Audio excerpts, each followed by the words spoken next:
Hello and welcome to this continuing First Look exploring session looking at the tragedy of Claudius Tiberius Nero, Rome's greatest tyrant, truly represented out of the purest records of those times. And I'm just going to repeat just a line from the prologue, I use no scene supposed, as many do, but make the truth my scene, and actors too. So I'm just going to keep mentioning that this is all definitely true. Okay, so anyone who questions that, then obviously that's your problem and with reality, not mine. So we're a third of the way through the play. We finished scene 7. We have got the central focus is fairly clear. Tiberius has become emperor.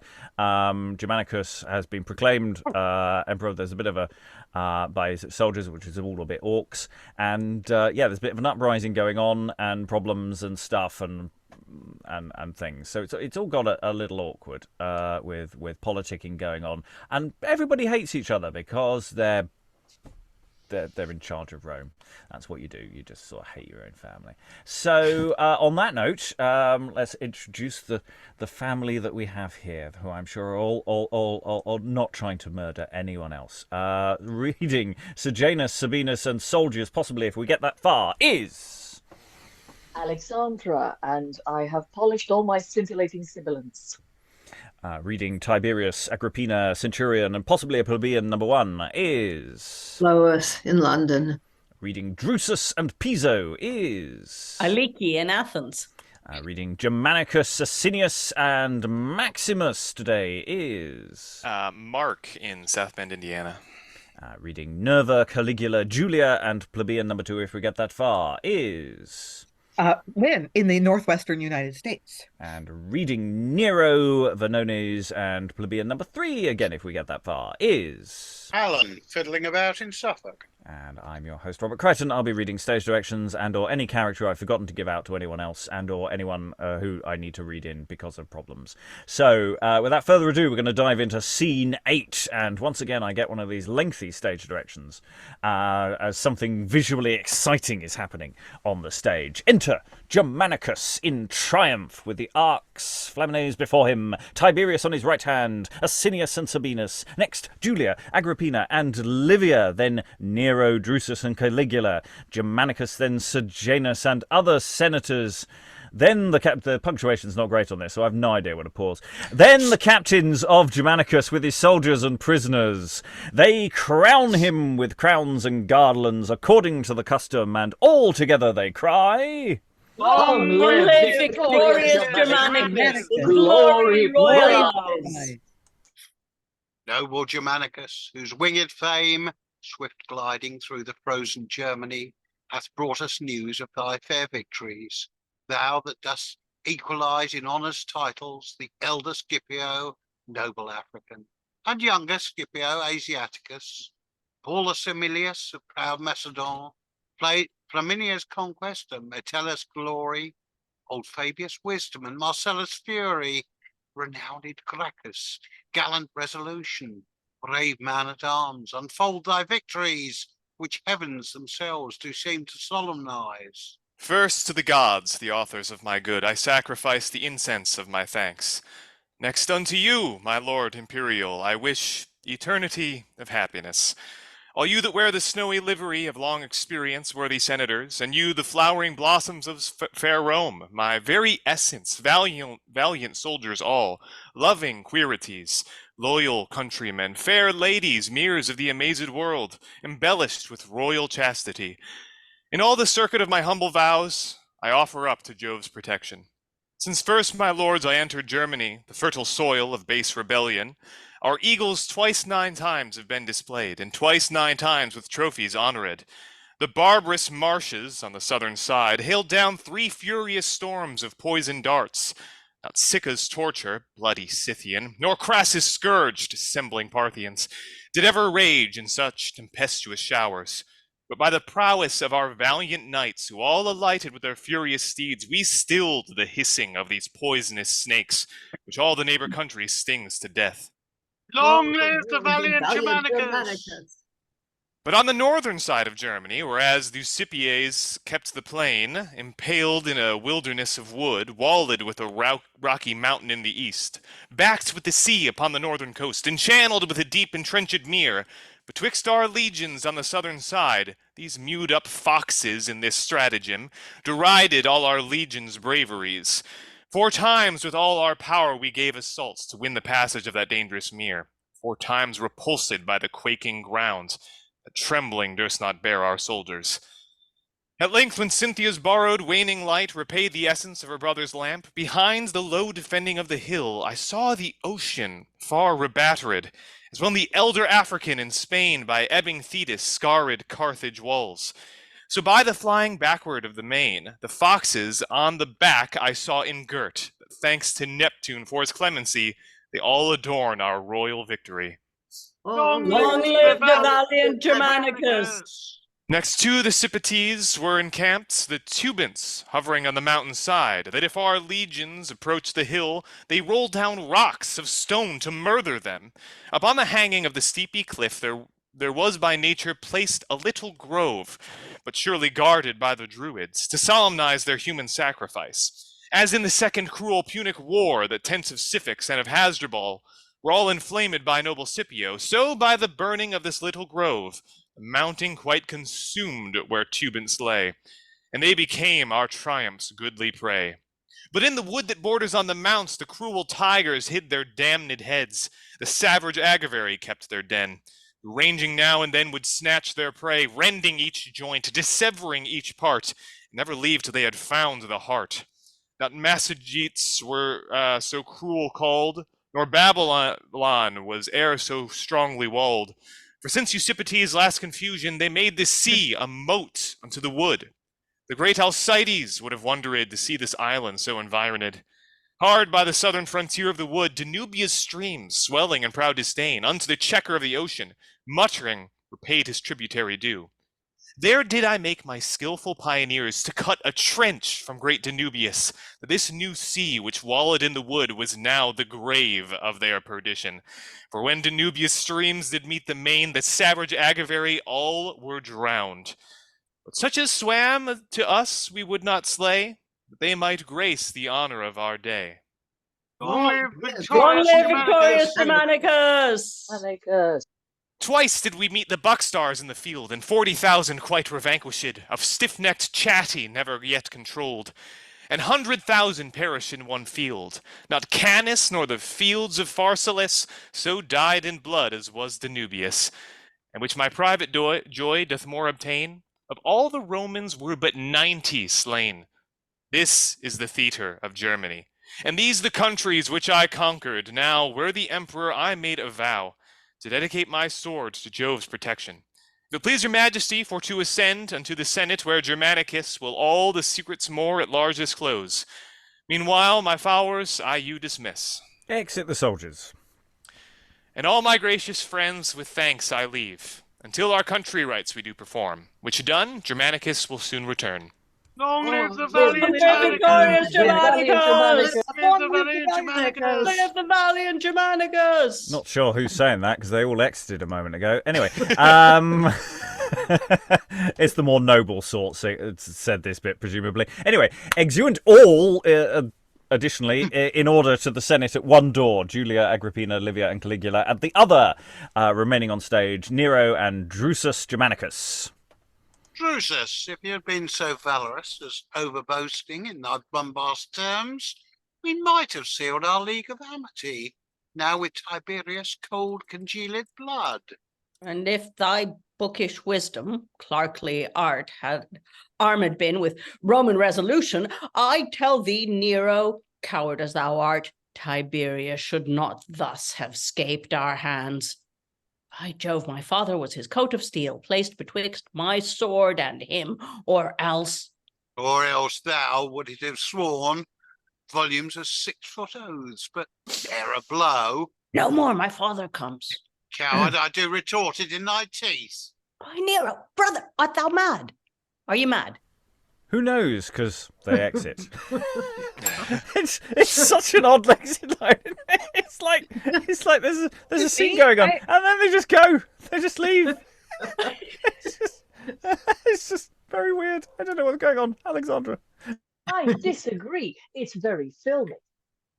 It's, that sort of cut on a strong line, and suddenly, we're elsewhere. I think it's great. I think there's the more we're reading, I'm appreciating this writer more and more in terms of what he's doing with his sentence structure. We said yesterday that things are structurally quite simple, but they are quite well thought out.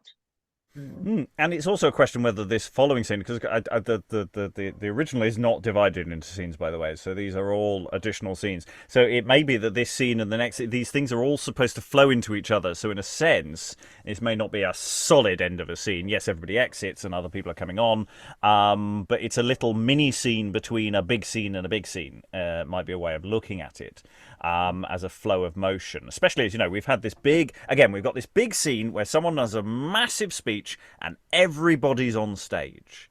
And this question of, is it about the speech or is it about the reaction to the speech? And what other people are sitting there looking at this speech going, what's going on here? And so there's all sorts of interesting questions about the actual effect, because we can say what we like about Germanicus' speech, and I thought he was telling an interesting story. I question whether does he have a PowerPoint presentation, because I thought he was giving some maps might have been quite, and some diagrams at times I thought would have been very helpful. Lynn. Okay, so couple of things. About the end of the scene, it does end a little abruptly. It's a little weird, but it's very funny. It's like, if you were a real man, he'd be dead by now. Well, if you were a real man, he'd be dead by now. It's like the brothers are arguing about who should have assassinated him or something like that. It was your fault. That's your fault. I thought that was amusing. Yeah. And a completely unrelated observation, something very unusual about the scene here, about these choices. We have long descriptions of battles all over the place in early modern drama, but it's never that I remember. It's never the general who led the battle who tells the story. It's a messenger. It's an ally of that of the general, so that he doesn't have to toot his own horn. But here he's telling his own story, and that's just a very odd choice. Lois, I think you're waving.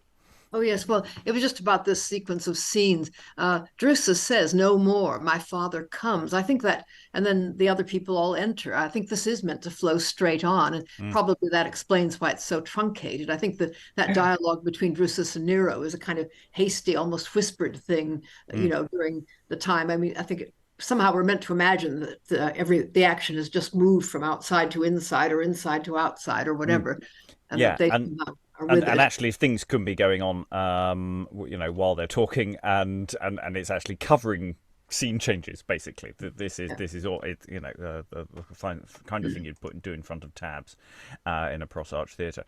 Anyway, let us go on. We've got our eye in the game, I think, now. Scene 9. Enter Tiberius and Germanicus, Nerva, Sabinus, Asinius, Piso, with other senators from the Senate. I hope this sudden business of the East doth not agrate our son Germanicus. My lord, the honor of my country's cause doth counterpoise my sad affections. Farewell, my honorable, gallant son, the hope of Rome, my dear Germanicus. Piso, farewell, remember well thy duty. Once more, adieu, my dear Germanicus. Oh, Sejanus? My lord Germanicus, the heavens conduct your high resolves to happy victory. And exeunt Tiberius, Sejanus, and Piso. Thanks, good Sejanus. Gentle friend, farewell. My lord Germanicus, I much lament the strong rebellion of the Orient. My heart presageth what I dare not say. Farewell, Germanicus, for now I dare not stay. And yet I will. Ah, dear Germanicus, how doth old Nerva wish thy company! But my honor doth control my will. I would, Germanicus, farewell, farewell. Nay, good Cocaeus, stay a little while, to hear the last perchance I e'er shall tell thee, so variable is the chance of war. Unto you, the three patrons of my life, Nerva, Sabinus, and Asinius, unto your patronage I recommend my orphaned children and my widow wife, fair Agrippina. No more, my lord. Let heavens tell the rest. Remember your true friend Germanicus. They embrace and part. Exit Nerva and enter Piso. My lord, 'twere time your business were dispatched. The journey craves great expedition, and date of your abode is well nigh out. Nor ought you to extenuate the same. But though the Senate hath decreed it so, Germanicus should give adieu to Rome before tomorrow's sun salute the world. Yet have I some time to remain therein, which being small, that small space let me spend to satisfy mine eyes with gazing on't, who for these many winters have desired, although in vain, to re-salute this place, and now no sooner re-salute the same, but am constrained to bid it adieu, may be never to return again. It may be. Nay, that's sure. The Senate hath decreed, and it must be. There's no resisting of necessity. Yet, gentle Piso, suffer me to grieve, if naught else, yet at necessity, too strict for overtoiled Germanicus, whose weary limbs require a longer rest than is one day's short intermission. Yet were it, Piso, but an hour's space, were all my body bruised with bearing arms, yet would Germanicus bear it as he may, and rather sink under his armor's weight, leave to wear it in defence of Rome, to whom, though Rome for harbour be denied, yet hath he room in all the world beside. Only this respite and crave no more, to give my wife and sons their last farewell. You may, and I will call thee presently. Enter Nero and Drusus. Do, Piso, and be honoured for this favour. But see thy sons, Germanicus, thy sons, declaring by their angry, clouded frowns some civil discord or some discontent. For shame, my boys, if so a father's power may have predominance in son's descent. Clear up those cloudy vapours of your brows that threaten storms of dreadful discontent. Leave off your overdaring menaces, and tell the cause of your dissension. Tell me, for I ought, must, and will know. Only this, father, caused our controversy. Going to the capital, to the triumph, we saw a kite usurp the eagle's place. Whereat engaged, we cast our falcons off. And for mine was not of such speedy flight as was my brother's, he began to chafe. Patience itself, I think, would be enraged to see a man so faintly falconer it for father. Had my brother done his best, we might have taken down the haggard kite. What, for so small a matter fall at odds? Fie! Never violate true brother's love by furious rages and dissentious jars. It not befits your title, nor these times. Sad time, wherein perhaps my last farewell is to be taken of my dearest sons, whom, if I leave distract in factious hate, how can I hope to bid you once farewell, since faring as I see, you fare but ill? My time of residence is short in Rome, yet too long, if long you disagree. Be reconciled, therefore, to yourselves. Shake hands, embrace, be friends, forget, forgive. Why, so, my sons, thus should kind brothers live. Now is my heart disburthened of great care, and to see you, my dear sons, accord so well. And though I straight must part, take this farewell, left with you as my testimonial will. Help, honor, cherish, love each other still. And think how oft you break your amity, so oft you act your father's tragedy. And enter Caligula with the entirely historically accurate racket and tennis ball in his hand.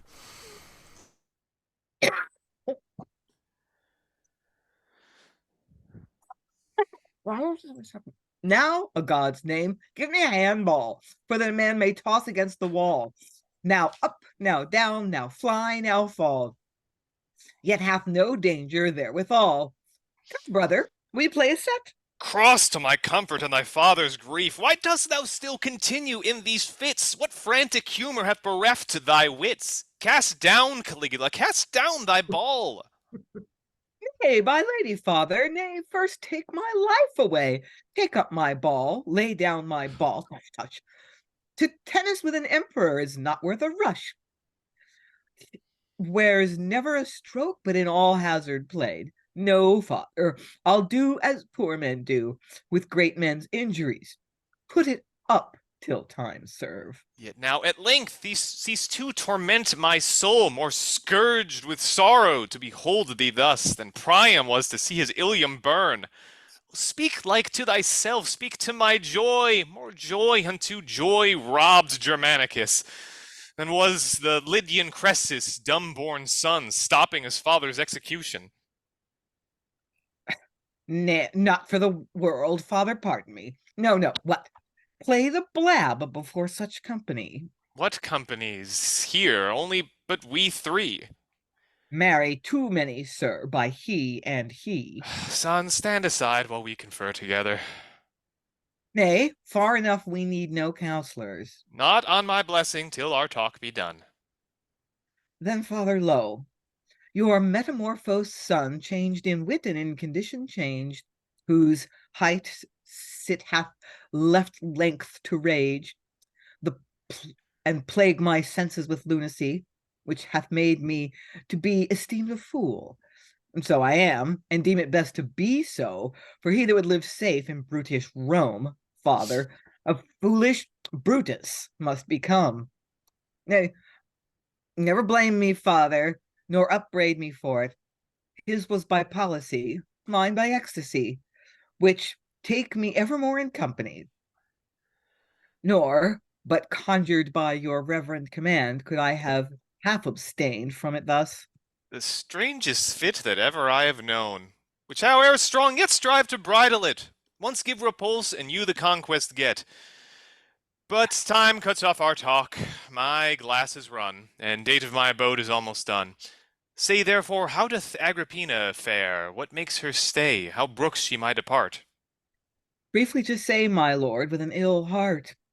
For Lucius Piso, with his baleful news, no sooner gave her notice of your state and sudden expedition to the east, but as if some torpedo had her touched, a numbing slumber rocked her sense asleep, and in a swoon fell down between mine arms.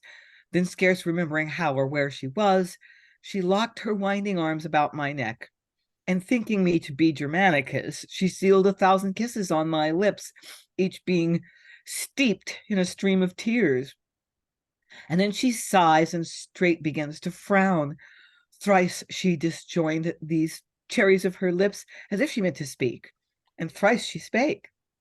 Her voice seemed dead in labor with her words, and only rendered an abortive sound, till thrice recalled at length recovered. She sighed forth, dear Germanicus, and wilt thou then so soon? What more she said, drowned in the fluent ocean of her tears, gaped period to her abrupt speech. Ah, me! Doth she still continue thus? Not now, my lord, for when, as this was done, she waked out of her slumbering ecstasy, receiving restitution of her senses, and then she blushed, and sight to see her error, and gan to frame an excuse for her fault, promising speedily to come to you. Enter Piso and Agrippina. And here she comes, my dear Agrippina. Most dear Germanicus. Ah, see how the extremity of loyal love succeeds in passions of affection, as it denieth passage to their speech. First be the authors, through whose occasion haps the dissevering of so sweet a union. Fain would she bid him stay, fain say farewell, but fear and love amaze her in misdoubt. She doubts to stay him, fearing to offend him. She loves too well, too willingly to leave him. Enforced I doom the sentence of my death. For can I live if parted from my love, that art both essence of my love and life? Enforced? Aye, yet not I. It is my tongue, o'erruled by too strict time's necessity, makes me pronounce this loathed word, farewell. Ill fare that word farewell, since by farewell I fare so ill, then bid me not farewell. Yet wish I not thy stay, my dearest lord, but that you would assent to one petition. Be not inquisitive, speak not at all, unless when, as you speak, you say, I shall. I shall, my dearest dear, if so you shall. Ask only what shall be convenient, and indisparagable unto our goods, which for I doubt not, speak, I give consent. Then, in thy little less than banishment, refuse me not for thy companion, and this with tears I beg for ratified. Revoke not what is promised, nor excuse with arguments drawn from my sex and life, too weak, too feeble, and unfit for war, or by relating all the miseries, long travels, dangerous toils, misfortune, wants, for all the ills that issue out of war. I have them past, or pass not what they are. Witness this lively image of thyself, of whom I was delivered in the camp. Bellona was my midwife, and my pains were eased by the air-renting sounds of warlike sackbuts, clarions, and drums. Thy love doth make a wanton of thy leave, and through extremity of passion you make me have to fear you leave to love. Pardon me, Agrippina, if my love through fear to lose my love doth love to fear. For life takes life from love, love grows from fear. Fear to dislike fear, to be faithless proved. Fear for to lose himself from his best beloved. This fearing love and loving fearfulness doth bind my heart and prison up my tongue. Why wouldst thou this?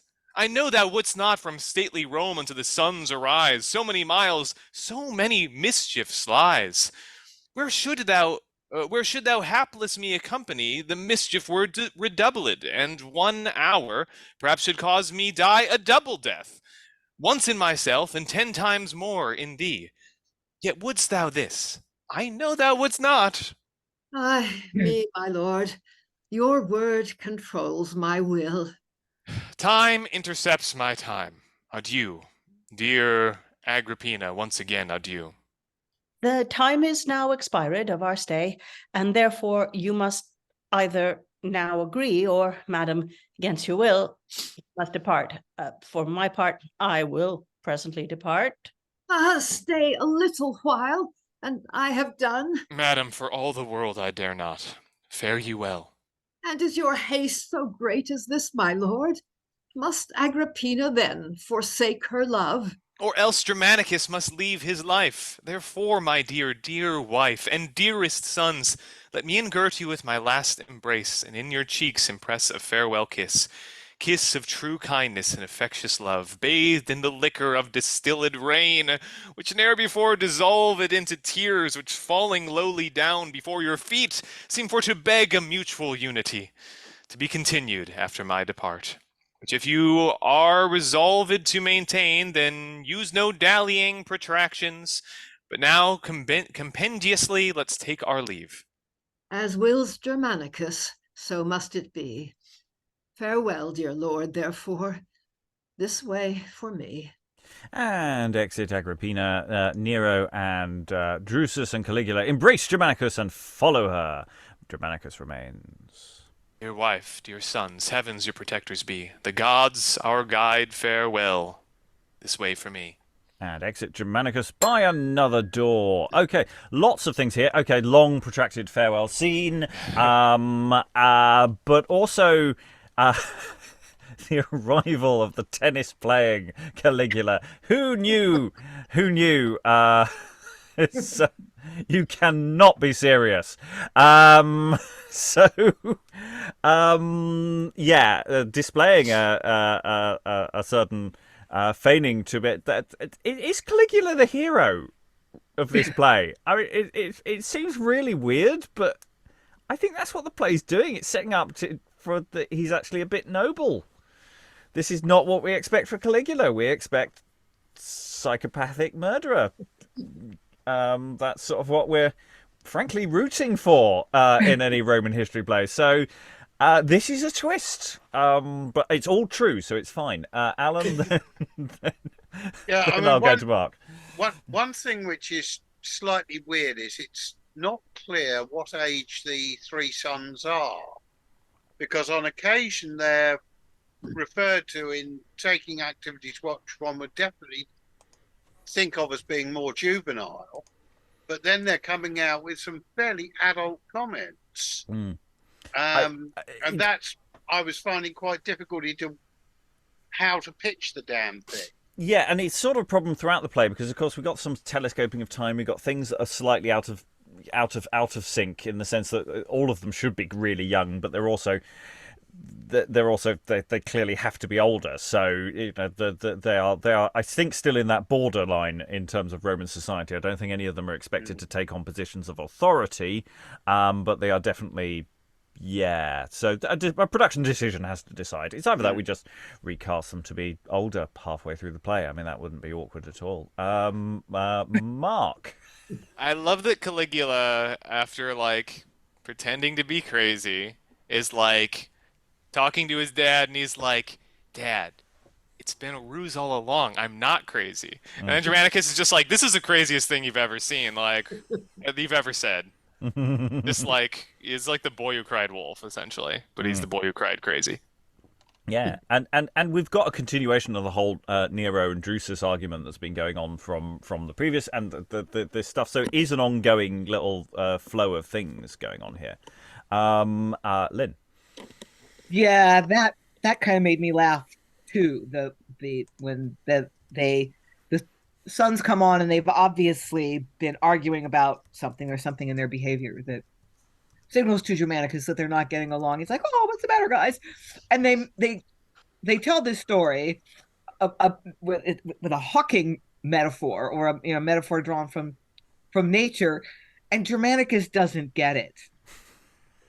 Like he's like, "Oh, it's a silly thing to be arguing about. Stop." You know, it's like he doesn't get that they're talking about Tiberius. Tiberius is being a kite, and Germanicus is the eagle. And it's like, yeah, bless. Yeah, he's going to live long, isn't he? And I always love a scene in early modern drama where two people who are made to shake hands and be friends. Now, usually it's more ominous. It usually happens in the first scene of the play, and you think, "Oh dear, these two people are going to kill each other." I don't think that's actually what's going to happen here. I think it's more just a fatherly thing, but it's interesting. Lois. Yeah, I'm still puzzled about Caligula's behavior. I mean, he says that Brutus, and that's the Junius Brutus, who I think under the Tarquins pretended to be insane or stupid.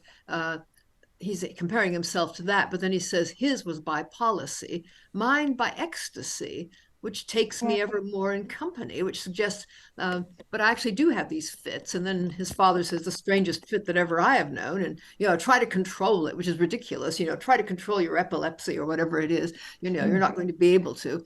I don't know. The whole thing seemed very odd to me. Does he start saying by policy and then deciding it's safer to tell his father that maybe he is insane or what? Were the other people in the room? So was some of it more an aside, and then or I don't think that works. But yeah, it is odd. Yeah, okay. We've it's a lengthy farewell. Again, there's the listicle problem. Does keep happening in this play. I think every time we hit a listicle, we just say, right, we're picking 3 examples, then we're moving on. I'm going to make the rule of 3 very important here.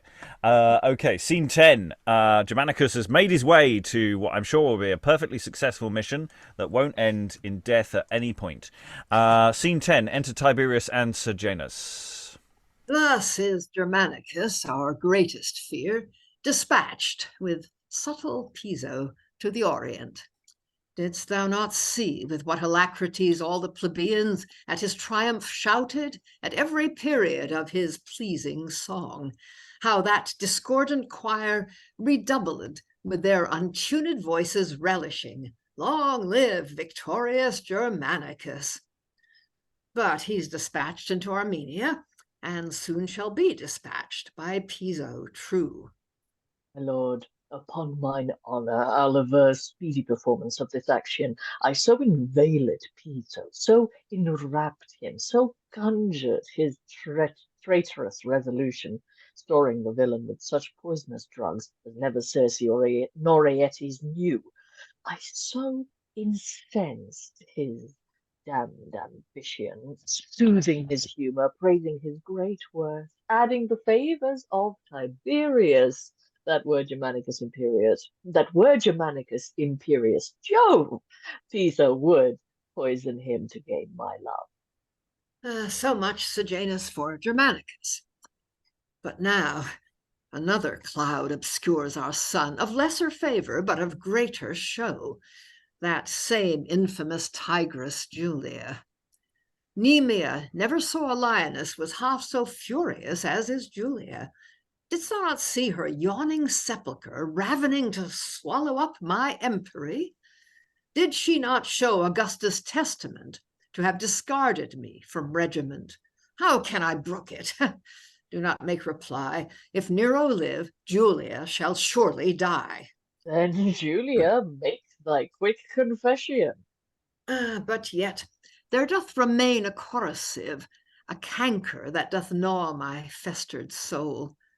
Nero and Drusus, young Germanici, whose youth is guided by two elder stars, Titius Sabinus and Asinius.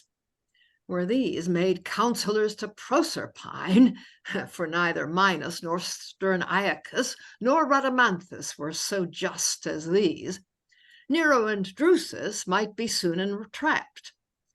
If that Sejanus loves Tiberius, if ever Nero did repay his love, then see these phosphori be made away, that dim the glory of our happy day.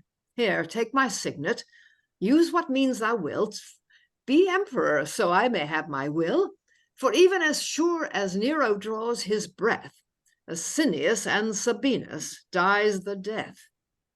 They did both Ulysses equalize, matchless Penelope's unmatched mate, and if Minerva should incloud their thoughts as Cypria wrapped her Echecades, I were Apollo, their eternal friend, they should not live if Nero sought their end. Meanwhile, as clear from all suspicion, Tiberius will leave this wicked Rome.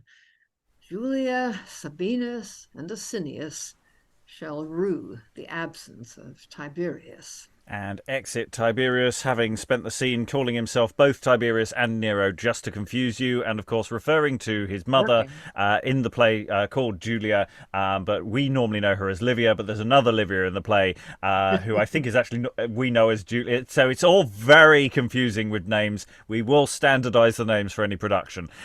Scene 11 will run straight into enter Nerva, Sabinus, and Asinius. Who sees the sun encumbered in dark clouds and exhaled vapors dim the welkin's face, followed in pursuit with the assaulting wind, which plays the furious prizes in the air, and not expects a sharp tempestuous storm. Who views the troubled bosom of the main in diapered with coal-black porpoises, prodigious monsters, and presaging signs marked in the appearance of unwonted shapes, strange figures, and amazing spectacles, and looks not for a civil war of whales. Who sees the rules to be unfeigned true, and not provides preventing remedies? Well might he prove the peril to his... The walls once battered by the boisterous foemen, an open passage forced to their foes, too late it is for the ungirt to plead in matters where foresight might frame avail. Folly it is to had wist. Late providence procures long repentance, and thus I quite you for similitudes. Cancel that quittance, Gallus. Nerva knows how deep in searching is Asinius' skill, but yet I wonder you will sentence it, rather than to acquire the hidden sense. Sense, then, is hid in those similitudes. Aye, such deep sense as makes my senses droop. Oh, senses droop where sense of ill is none. Sharp sense may censure ill, all thoughts unshown. Blind is the censure of uncertainties. Eye to the eye which sees what open lies. Speak enigma, doubtful and obscure. Yet not so dark and hard as true and sure. Then be mine Oedipus, interpret it. Not Oedipus, it needs a searching wit, a quick conceit, an all-observing mind. 'Tis that must explain this hidden sense. Such one was wont aged Asinius have. Such grounded wisdom, reaching at conceit, like as the fire in chymic distillation, able to separate the elements. But wherefore weeps Asinius? Thy grief disclose, never will hear, and help who hath like woes. Not for myself I shed these briny tears. Tears shed for Rome's estate do drown mine eyes. Hard state where vices live and virtue dies. Witness the secret councils which are kept, whereto no state of senate is requested, but old established orders quite detested. Like to a butchered body, Rome is rent, and secret factions, complete treacheries, are common set abroach by each degree. Nero hath taken a due of stately Rome, and posted down into the country, nothing regarding his imperial state. And here's Sejanus, revels all alone, free from the check of magistrates' control, commanding all as he were emperor. And with him keeps the high Augusta here. But to what ends the gods alone do know who grant that. All may issue to the best. Amen, amen. My mind presageth ill, and say what we can, they'll have their will. And exit Asinius, Sabinus, and Nerva, a beacon. So, yeah, we've had two scenes in quick succession. Broadly speaking, you could say it's what the Emperor plans to do and the reaction to what the Emperor has done, to a degree, in the sense that the Emperor's buggered off and left Sejanus in charge, and everyone's going, "Phew, this is not good. Not good things." Hey, Nerva, Sabinus, and Asinius, do you feel like we're being used like those plebeians were in that scene earlier? Yeah, but we've got names. We're named characters. Does that make this scene more important, or is it simply structural as well? Well, no, because we're proper characters, so we get to say some really weird things rather than just plot. We get to elaborate extensively on themes. Lynn. So I find this very structurally weird that we just spent, I don't know, 10 minutes, 5 minutes, a rather long goodbye between Germanicus and his family, which really didn't move the plot forward at all. And then we have a really important plot thing, the fact that Tiberius has left Rome and is having fun in the country and letting Sejanus run the government. Like, that's really important, and we just have that reported in like a few lines. Yeah, it's interesting because it does seem to be wanting to focus our emotional energy on Germanicus, in the sense we're spending a lot of time with him. But then the plot is moving like it's Alexandra said earlier, it's sort of this filmic whip crack policy. Yeah. So it's sort of doing different focusing things, I think. Aliki, then Lois. So two things. One is, let's note that Livia Julia has a third name in this scene. She's also Augusta, the widow of Augustus. Yep, that's fun. And I just wanted to take a moment to get the most pretentious and elusive, not elusive, call for death that I've personally heard or have heard in a while, which is, send them to be servant boys to Persephone, since they're not clever enough to replace any of the, let's name 3 or 4 of the judges of the dead.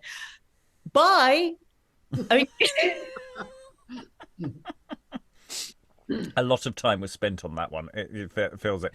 I also just wonder whether there's a structural thing about whoever the actor playing Germanicus is. They're really good at doing big speeches, and that's just what they've given him. He just does the big speeches, whereas everybody else sort of going, Can we be in a play?" No, he likes monologuing. So it's me, Lois. Yeah. The scene we just did is one of those weird chorus scenes that we get quite often in history plays, I think, where a lot of non-entities, except these people, as you say, are named, stand there saying, "Oh, yes, things are going to get bad," and then they all give similes. And what's odd is that it's so self-conscious about what it's doing, because Asinius, after we've had this about the sun in dark clouds and then the sea with porpoises on it, and then the walls Asinius seems to be a bit more to the point, and then he finishes up with, "And thus I quit you for similitude." See, I can do it too. And then and then they all go on about this. But yet I wonder you will sentence it rather than to, that might be inquire the hidden sense. And then they go on about sense in the similitudes. And maybe not. Well, what do they mean anyway? I don't know. I mean, Is it a comment on political classes? It's like the state is going to rack and ruin. And what are these people doing? They're on a podcast, being witty rather than on the streets, doing some sort of affirmative action. I don't know if I'm trying to connect too much with a modern sensibility there, but I wonder if that's a statement rather than just something weird happening, because that seems possible. Yeah, I mean, it is weird. It's a bit like, I mean, we had the citizens earlier wondering if they should be talking about this at all, and then these people are exchanging gnomic comments and one-liners and stichomythia, and then toward the end they start saying what they actually mean. I guess, oh yeah, Nero's gone into the country and Sejanus is ruling. I mean, they could have done that in about one little speech instead of all these images. It's really very strange. It's kind of a rhetorical game or something. And if we wanted to just get to the meat of the play, then we could just skip to the end and just have them rushing on, going, "Oh, everything's going, bad thing, secret police wandering around." You could do that. You've got that issue, but I say I'm quite interested that there is an option to do with that scene, and there may be more answers on a postcard. Right, let's dive into another scene with Julia, scene 12, Julia and Sejanus. And dare Tiberius work old Julia's death? Excellent lady, worthy Julia, upon mine honour. Nero seeks your life. And can the heavens see and not revenge? Not mad Orestes, Clytemnestra's son, was so unnatural as this bare whelp is. I did conceive the villain in my womb, which now I hate, because it fostered him. Could I not get some taxus to have made my womb abortive when I him conceived? Nero, did I not procure thy first adoption by Augustia's bounty? Gaius and Lucius, thy elder brethren, one in Armenia, the other lost in Spain, and all that thou the empire might obtain, Proud Phaeton, ascend thy father's throne, and rouse the frozen serpent from his den, father of darkness, patron of confusion. Reduce the chaos of eternal night. Let heaven and earth and air be brought to naught, for Nero lives, and Julia's life is sought. In vain the fury of such idle thoughts, but augment the habit of your passion. The virgin air doth only hear your moans, which fleeting takes no impression of your grief. In vain you do implore the senseless creature for to unbind the chains of constant nature. Sejanus, wise Sejanus, lovely man, what shall I call thee to obtain thy love? And yet I know thou lovest Julia. Madam, upon my honour, I protest. Protest no more. Sejanus, swear no more. I do believe thou lovest Julia. And may I trust Sejanus with my love? And may you trust Sejanus with your love. If I had not engaged my honour's cord, if I had not admired Julia, loved Augusta more than mine own life, how durst I hath disclosed Caesar's drifts, broke my allegiance to my sovereign, clearing the misty clouds of his revenge, but that I loved you more than all the world. Why then, Sejanus counsel, Julia, advise Augusta in her deep extremes. Were it not cunning, tell me, gentle friend, for to beguile the lion of his prey? Augusta Caesar is your noble son. Aye, but he seeks the life of Julia. Madam, he may be moved to pity you. Shall Julia then entreat degenerate man that never knew Augusta's royal spirit? Did Sophonisba beg her princely life, or Antony's Egyptian paramour?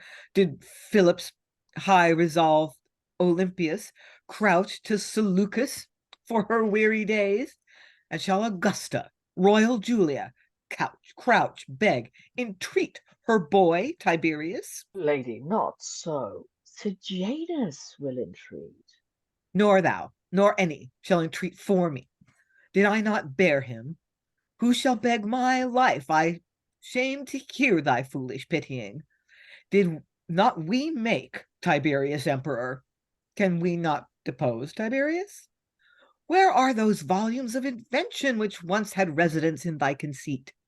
Those massacres and golden policies that o'er thy fortune ever hovered? Record, Sejanus, all thy chronicles, dive to the bottom of thy memory, and plot some labyrinth of villainy. Do not, Sejanus, all in vain contend, Nero or Julia, or both must end.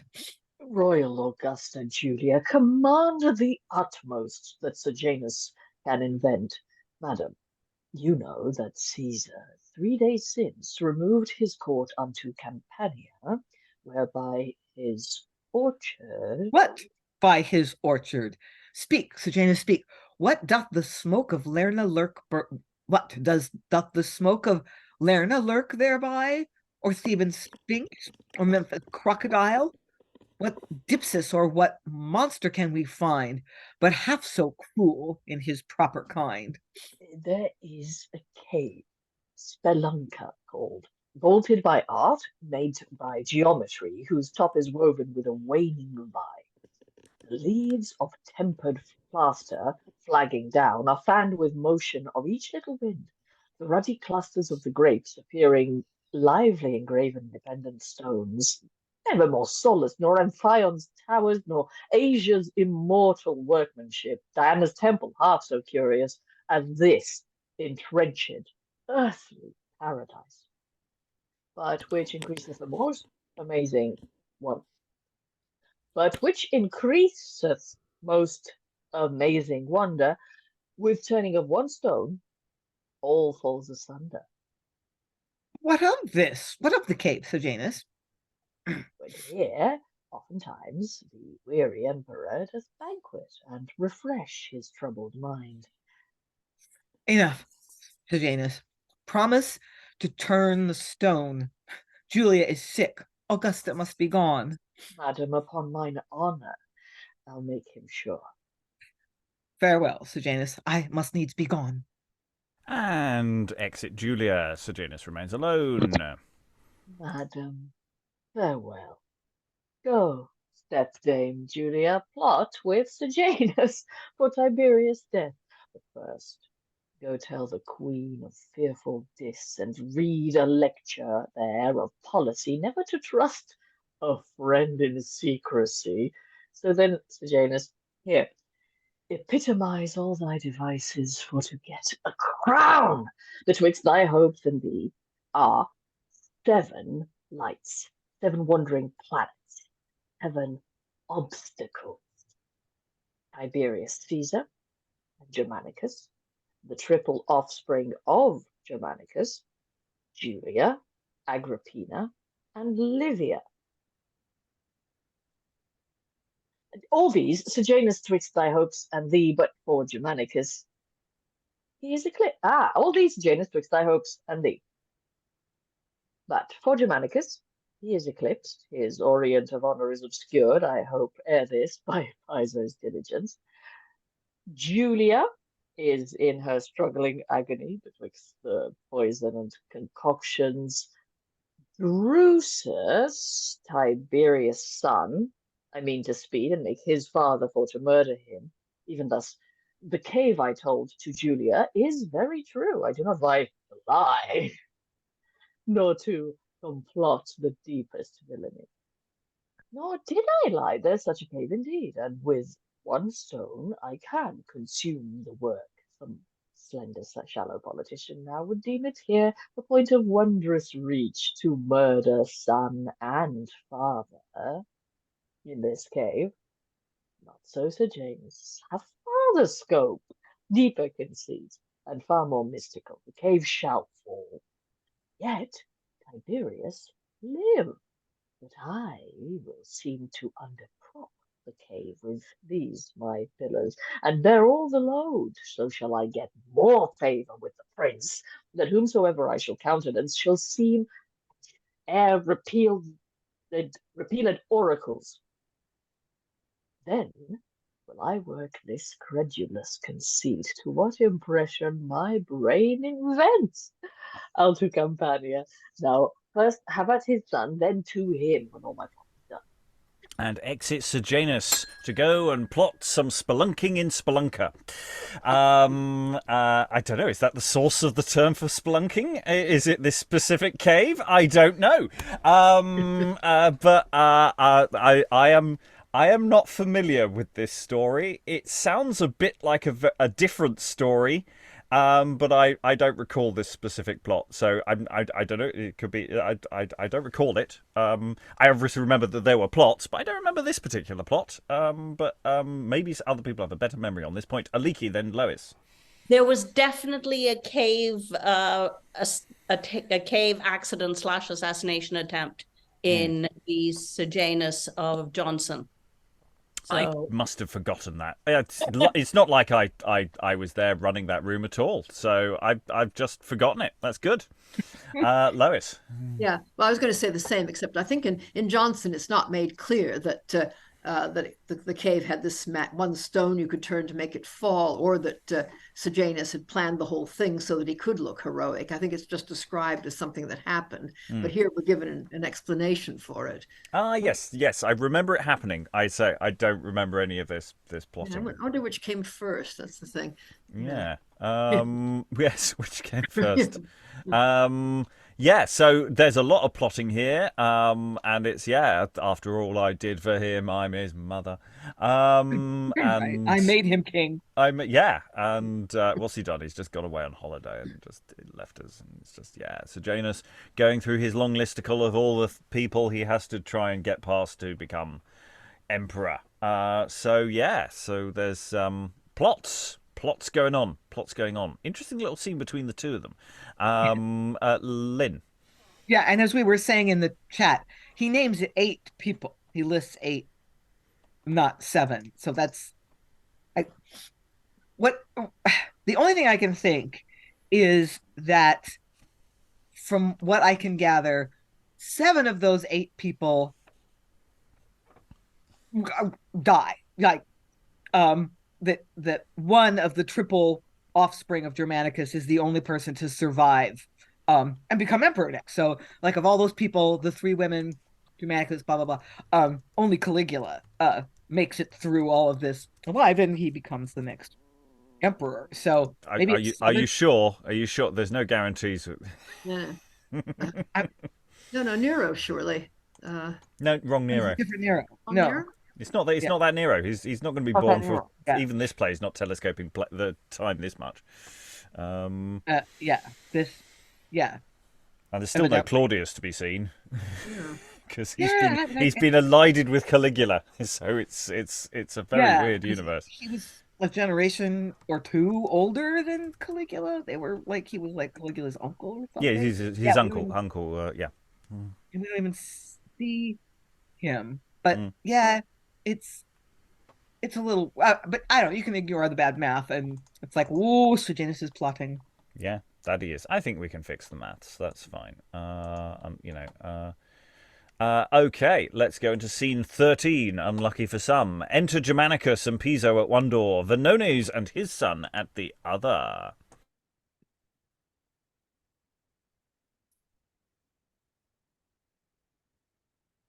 Oh, we appear to have lost sound for Mark. You are Thank you.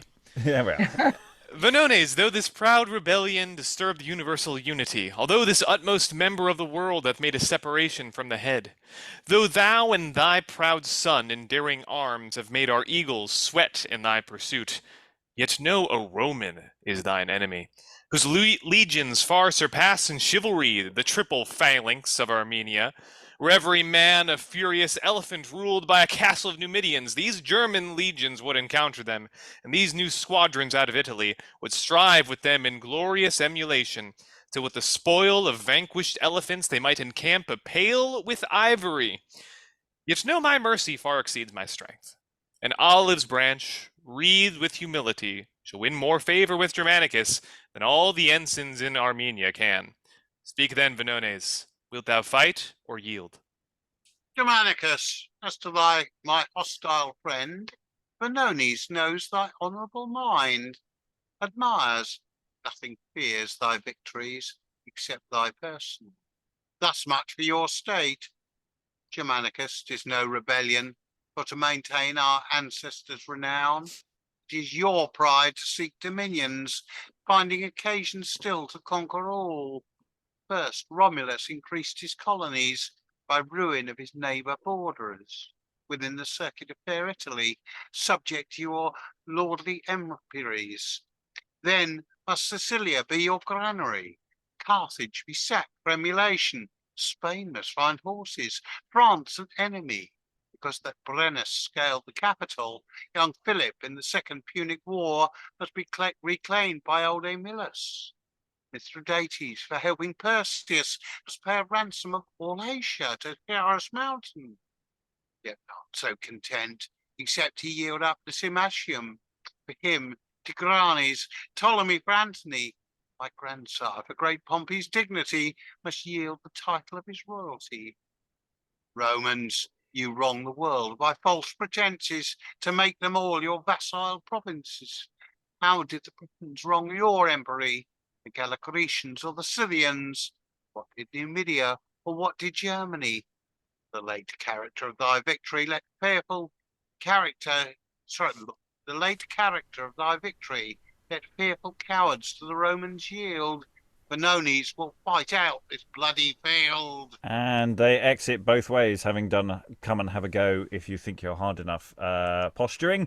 And they enter again to fight Vonones, and fighting action. You can do some fighting. There we are. Very good. Vonones and his son fly. Scene 14. Enter Germanicus again and Piso. Now are these oriental braveries quailed, these ravening wolves hemmed in their lurking dens. Tigramenta, were it proud Babylon, glued with Alphaltes slime impenetrable, were it Piraeus or Seleucia, Germanicus would never leave assault till it were subject to Germanicus. Sound them a parley. And they indeed sound a parley. Enter Vonones upon the walls, Germanicus speaketh. Vonones, first to thy upbraiding taunts, which then thy fury would not let thee hear, thou called us Romans too ambitious, competitors to all the world's domain, proud to insult upon dominions by feigned show of some received wrong. First know, Vonones, that great Romulus, divinest offspring of the immortal gods, never usurped upon his neighbor bounds, without the just occasion of revenge. Witness the tempests of the Soline's troops, and Titus Titius' doubtful treachery. Sicilia were redeemed from servitude. From Carthage, bondage, whose ambitious pride 500,000 slew in Italy. Spain, as abettors of false Hannibal, subdued by Africans to our rule. France, Philip, Perseus, and Mithridates, Tigranes, Ptolemy, and Numidians, bold Britons, Scythians, Gallo-Grecians, never without defiance were surprised, never without just cause we them defied. Vonones, thou dost know this to be true, yet your presumption makes you all to rue. Germanicus, were all the Roman spirits embarked within thy royal courtesy, or were thy spirit infused into all, Tigrancerta by the die of war, should never make my realm unfortunate. Vonones would be to Germanicus a vassal subject, tributary king. Vonones, not unto Germanicus, but unto Nero, bend thy humble knee. If at our eagle thou wilt lay thy crown, then sail to Rome, and in the capital there re-entreat great Caesar's clemency. Yield up thy city and dismiss thy force. Vonones, I admire thy valorous mind. This is the way to find Tiberius kind. Germanicus, how much I honour thee.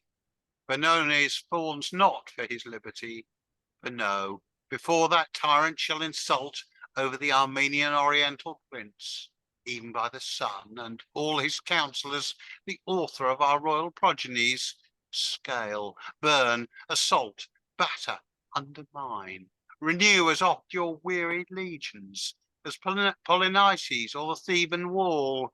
Nothing but death Vonones shall enthrall. Then to the fight. Heaven, I trust, will aid us in our right.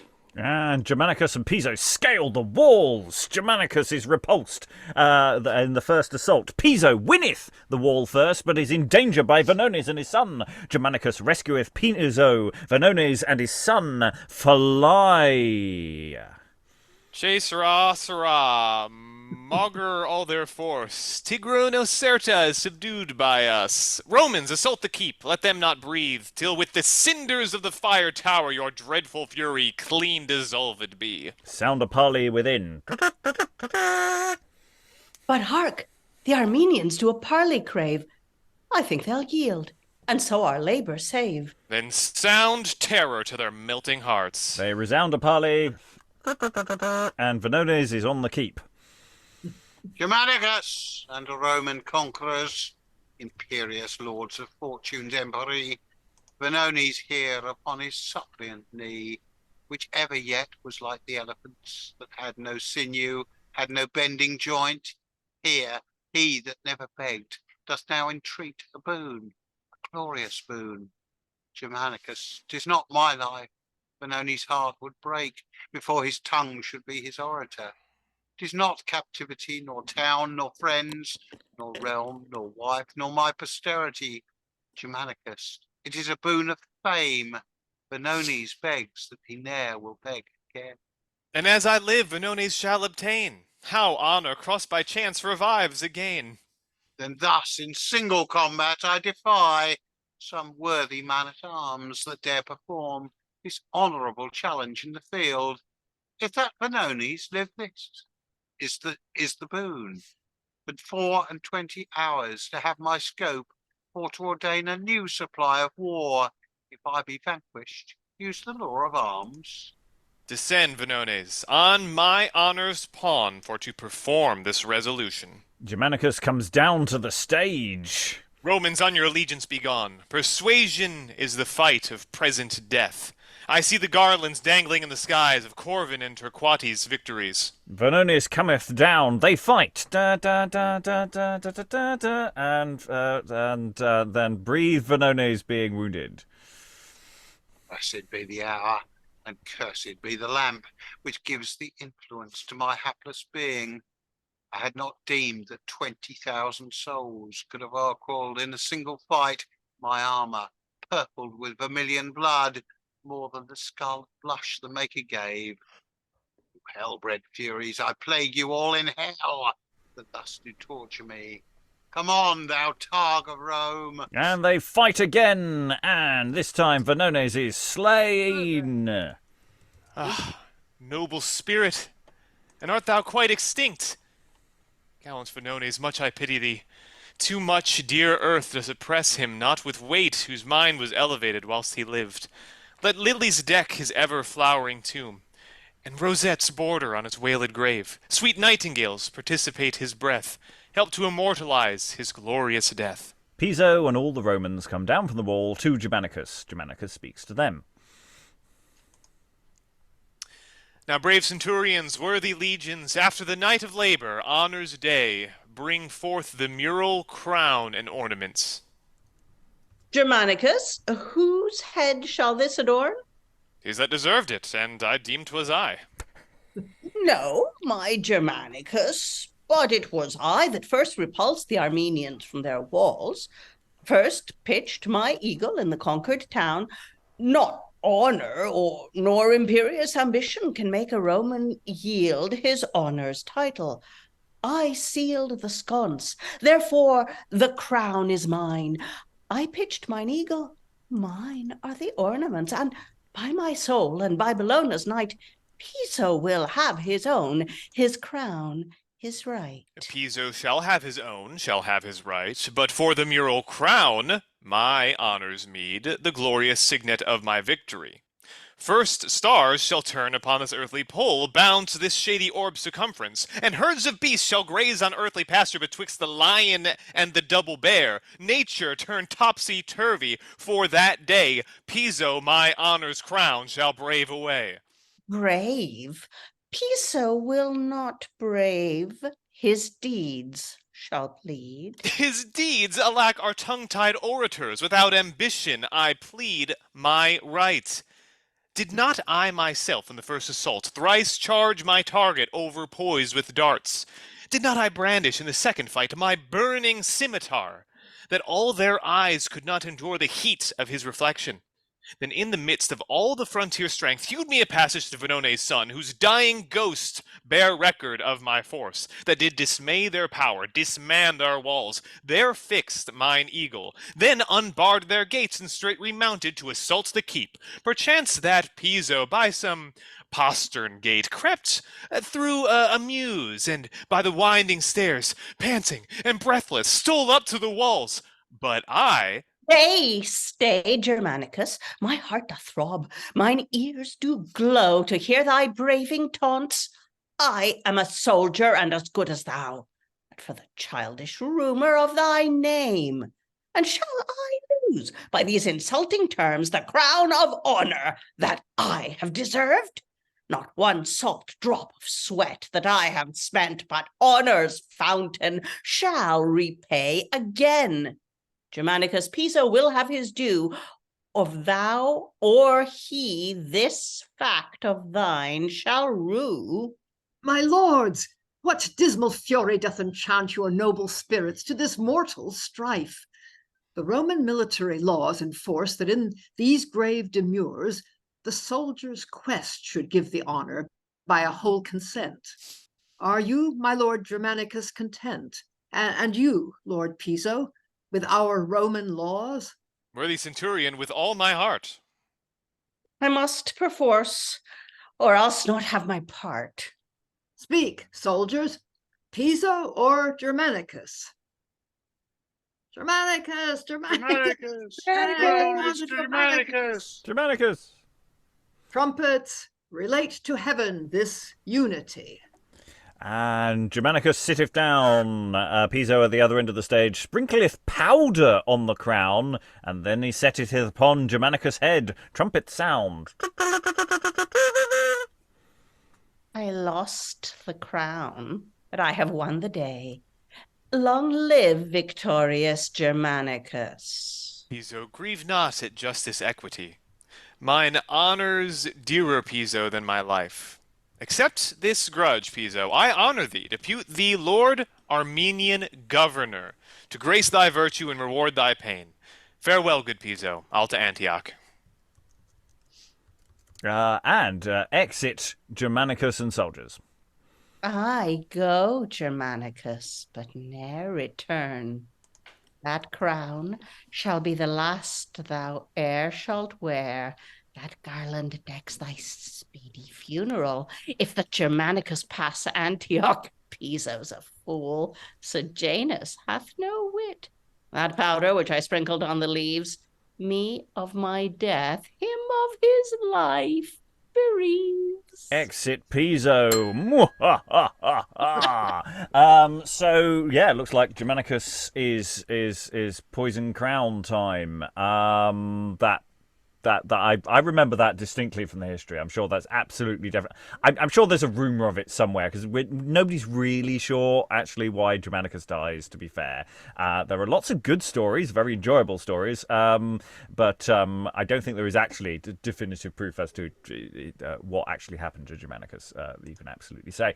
But and I should also just point for anyone following us home from this point onwards, the precise scene numbering now gets confused because, of course, it depends how you divide up that last sequence. You could divide that into several individual scenes if you so decide to do so. It is not definitive. So from this point onwards, it starts now getting a bit more questionable as to where you put scene numbers. But, well, yeah, big Star Trek Captain Kirk fight scene in the middle of, somebody actually took somebody up on the whole let's duke it out 1-to-1 style. After big fight scenes, scaling walls. This is a fun scene. You could do this on its own. This is a little play within a play. I like it very much. Lynn. Yeah, so skipping the fight scene, which they had quite a bit of stage time dedicated to that, and then this sort of long argument between Piso and Germanicus about who gets the laurels for the day. I'm just like, really? But when it ends with Piso going, I'm gonna poison the crown, I think you could play that so that Piso never really wanted it. He just acted like he wanted it, so that when he poisons it later, what do I want to say, diverts suspicion from him.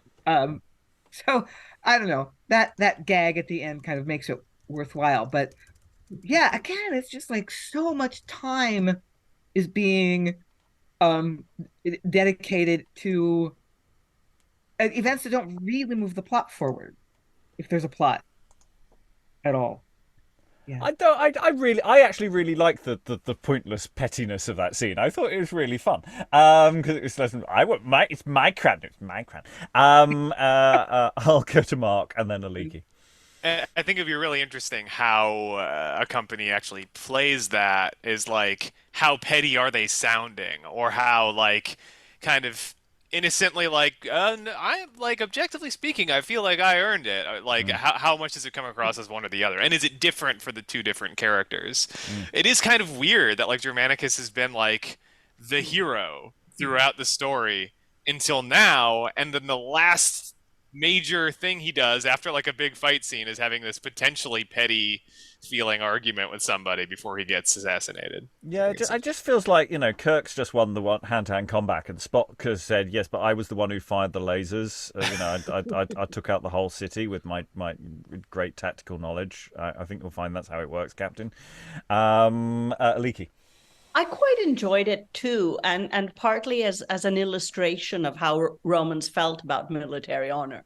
And obviously this is not a performance text shouldn't be an educational text, or not too much of one, but I liked that bit. Yeah, and I have absolutely no idea if any of that is based on fact or not, and I kind of don't care, because I thought I'm sure it's sort of based on his deeds on some level. How and again, I don't really care whether it's true or not, because it was interesting. Okay, we're going to run maybe a couple of scenes into each other, and see what we get. Scene 15. We're back with Tiberius. Enter Tiberius Solus. I am disposed to meditate alone here in my orchard. Let none dare trouble me. These poppies too much aspire. They are too high. I needs must make them headless for their pride. And sure, their seed would breed a deadly sleep, should I not crop them in their flowering prime. These marigolds would follow with the sun if I should suffer them to sprout on high, but I'll confine their stature to my measure. So will I do with all competitors.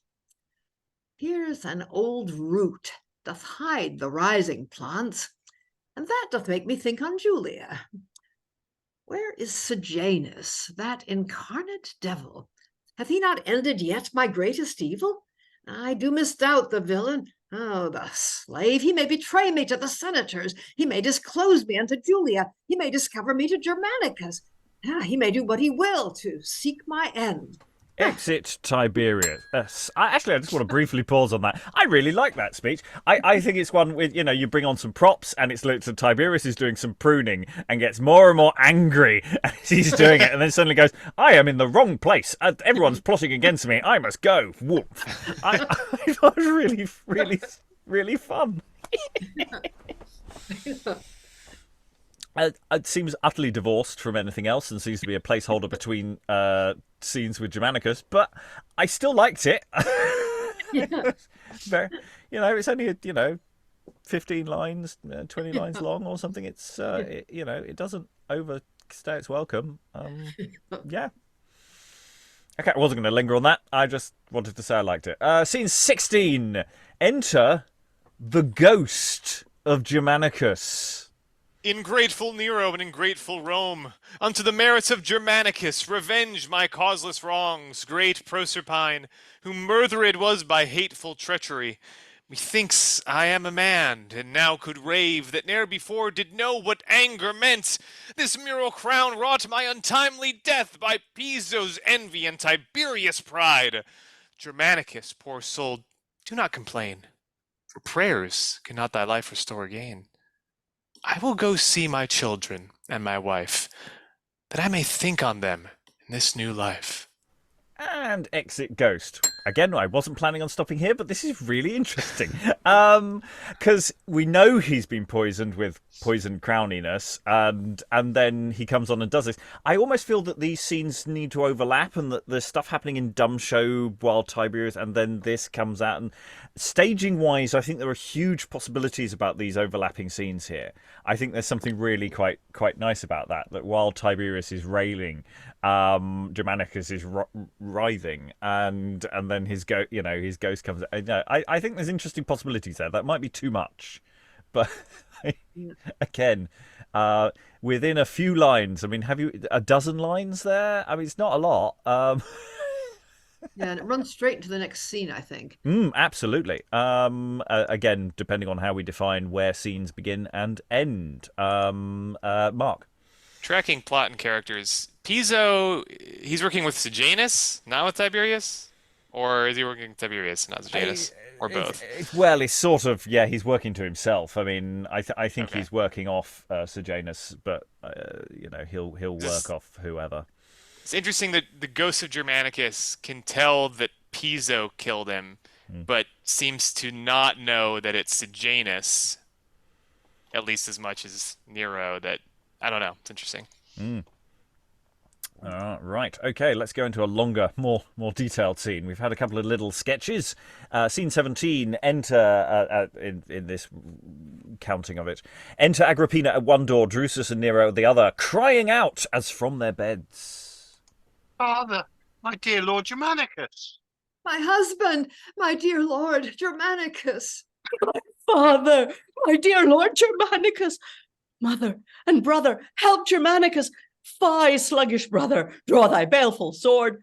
Mother, sling wildfire at the crocodile, for nothing else can pierce his brazen scales. Drusus, what spirit doth disturb my son? Mother, methought I saw Manticora, the dreadful, hideous Egyptian beast, horrid and rough, slimy and terrible, faced as an hydra, like some uncouth man whose ears hang dangling down unto his feet, sweeping the loathsome soil with greediness, fanged with 3 iron grates of steely tusks, wall-eyed, with colour steeped in deepest blood, with lion's claws and scorpion's poisonous sting, woven in gorgeous 100,000 knots, his murmuring sound, mixed of 2 symphonies rebellowed, twixt a flute and trumpet sound that seemed the world with roaring to confound.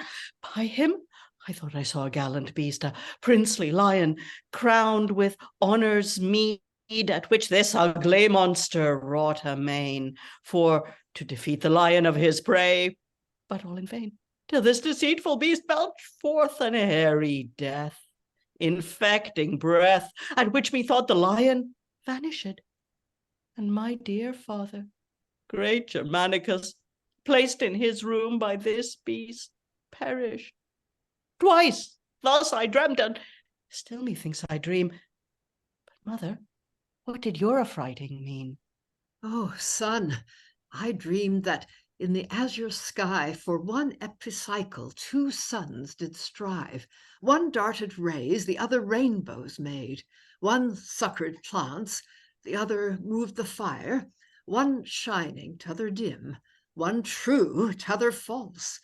And in this discord, all in heavenly motion, the host of starry clouds did hide the air. These hideous monsters met in furious rage, as if the world had been dissevered. Like when a whale runs in the boisterous main, seeming to shoulder all the yielding waves, so by contrition of this dawning night, the axle tree of heaven did seem to move, from whence, as from an anvil, seemed to stream a day of lightning and a thunderbolt, which, rendering passage to the Orient, seemed for to light upon Germanicus. This affrighted Agrippina in her dream. But Nero, what did thy upstarting mean? Methought I saw a snowy milk-white swan encountering with a ravening bloody stork, when in the furious heat of all their broil, the stork was succoured by a neighbour crane, the swan relieved by a dunghill cock, all joined in battle, all too furious, but whether by fair Venus' prayers to Jove, other fate, the swan and gallant cock seized on the crane and carcass of the stork, all which seemed pleasing to my slumbering sense, but all too rueful that which after fell discord twixt the swan and cock arose. The peerless swan was worthy conqueror, but yet, alas, the gallant cock. Sadly, we hear no more from the gallant cock. Enter Maximus, a messenger from Germanicus, who knocketh at the door. But who disturbs us at this time of night? Where is the porter with the city's watch? Open, open unto Maximus! The faithful Maximus, God send good news. And Maximus enters to them. Too much I see, I dare not hear the rest, and yet I will. Nay, farewell, Maximus, I will not fear, yet fear comes gainst my will. Mine ears are stopped. How doth Germanicus?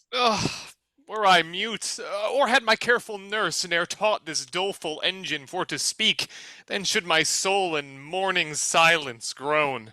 Ah, dear Maximus, by all that e'er was dear within thy trusty heart, make no delays. Tell Agrippina, rid her of her fear. My heart is hardened, even the worst to hear. Then, madam, sithence we left this stately Rome, proud in the triumphs of Germanicus, my lord first sailed to Brandisium, so to Achaia, and from thence to Rhodes, from thence to Ephesus, from Ephesus to Lysimachium we bent our course, thence to the mountains Taurus, marched by land, shelving on which we coast Armenia, in her fertile bowels pitched our tents. Vonones 3 leagues off displayed his flag, the scarlet ensign of his bloody mind. There, like 2 hordes of lions, we enraged our squadron to their phalanx, to their darts, our slings against their camels, all our horse. Betwixt our armies Tigris swiftly ran, and there within a league of our right hand, a deep-delved cave, fit ambush to entrap. All vaulted with a young displayed grove. Here with 500 footmen light of arms my lord did place me till he gave the sign. So in the heat our legions seemed to fly, till all Vonones' army part the flood, and in pursuit of our supposed flight, there all environed with hidden troops. That saw Vonones and his fiery son, and some few more which them accompanied, we made an end of this rebellion. Tigrana certa, then we all enclosed and won it, and my lord Germanicus in single combat slew their governor. Ah, my dear lord, how fares Germanicus? Aye, that's the dismal news I have to tell. Leaving the Orient thus in settled peace, and Piso, praetor of Armenia, we marched to the city Antioch, whereas my lord had heard were Christians, Judean priests, the which did magnify, an unknown God in daily piety. Before the city grew a cypress grove, strewed underneath with fading violets, where ghastly screech owls hold their residence, true prodigies of fatal miseries. About the midday of Antipodes, when our horizon was benumbed with sleep, a fury and a passion both at once began surprise my lord Germanicus. Oh, heavens! And she fainteth, possibly in exasperation at not being told what's actually happened to Germanicus, and is upheld by her sons. Mother, you promised for to hear the worst, and can you not endure the first assault? Yes, Maximus, tell out the direst woe. My heart conceives more grief than thou canst show. What time the living dial of the night his first alarum rang to Cypria, gall of my soul, I saw that woeful light, wherein my lord, tormented, meekly lay, like to a lion in his generous kind, doth gnaw the earth in fellness of his mind, grudging sorrow, but disdains to moan, or roar in torment of his agony. So lay Germanicus in grievous pain. Yet grief from outward show did much restrain.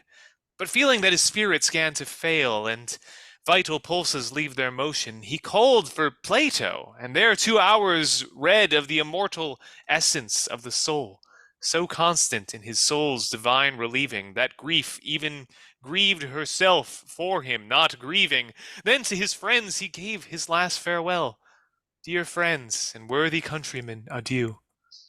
Had I in this fair May of all my glory by fate's eternal hands been catched from earth, I might accuse the justice of the gods. But since by Piso and his poisonous drugs Germanicus is lost, revenge my death. Enough! Too much. Oh, I can bear no more. Good Nero, go, run to Sabinus' house. Exit Nero as she continues talking. And treat him come, and comfort thy sad mother. Drusus, go thou unto Asinius' lodge, and woo him hither to thy sorrowing mother. Exit Drusus. But was my husband poisoned by that slave, monstrous hellhound of ambition? No man could prove it, but it was surmised, both by the dying words of my dear lord, and by the sudden swelling of his head, that like a snow-white leper was defiled, as by the heart of great Germanicus, whose body being burnt, then yet untouched, a certain note of poison still remained, which I embalmed with Arabian spices, mixed with the ashes of my dearest lord, have in this alabaster box preserved, the only relic of this tragedy, which to you, worthy lady, I present. Yours it was living, yours it must be dead.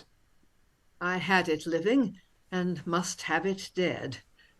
All that may befall, that must necessity.